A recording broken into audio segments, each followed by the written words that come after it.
ಸತ್ಯವ ನಿನ್ನ ಕೊಡು.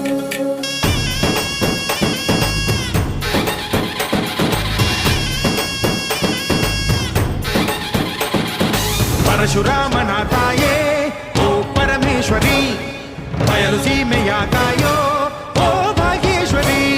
ಅಮ್ಮ ಅಮ್ಮ ಬಾ ಪರವಾಗಿ ಬಾರೆ ನೀ ಪ್ರತಿಮುಕ್ತಿಗೆ, ಬಾ ಗುರುವಾಗಿ ಬಾರೆ ನೀ ಸತಿಶಕ್ತಿಗೆ. ವೇದದ ರೂಪಿಣಿ, ನಾದ ಸಂಚಾರಿಣಿ, ರಾಗದ ವಾಹಿನಿ, ಈ ಭೂಮಿಯ ಗಾಮಿನಿ. ಅಮ್ಮ ಎಲ್ಲಮ್ಮ, ಅಮ್ಮ ಎಲ್ಲಮ್ಮ, ಎಲ್ಲ ನೀನೆ ತಾಯಿ.